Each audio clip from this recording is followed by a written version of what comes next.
सूख जाई कदई के पानिया। अरे चल न तो बह जाई काहे ये धनी न करलू रो पानिया बाद में सूख जाई कदई के पानिया। डाल हमर पथे लागल लइके राजा जी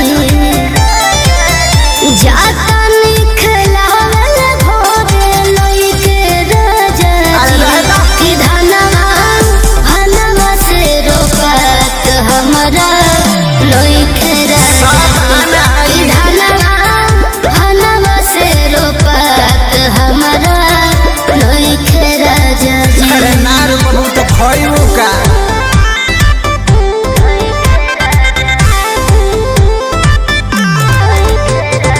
Music by Arya Sharma.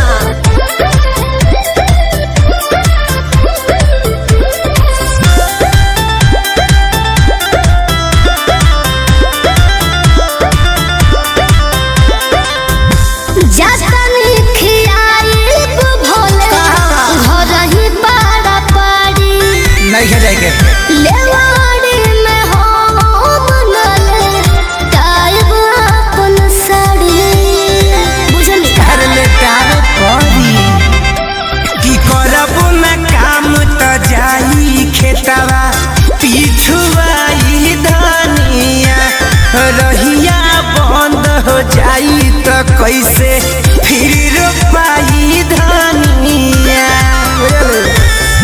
कोई नाई कोल अपना माई के राजा अरे जी ये तो कर पड़ी कोई नाई कोल अपना माई के राजा जी कि धनवा से रोपत हमारा लइके राजा जी कि धनवा से रोपत हमारा लइके राजा जी।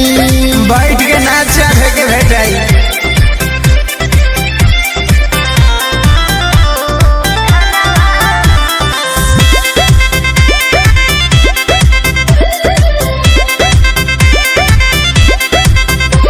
धक्का धोड़ कौन कबो कहनी न खेती कोई आराम होई बड़ घर के बेटी बुझली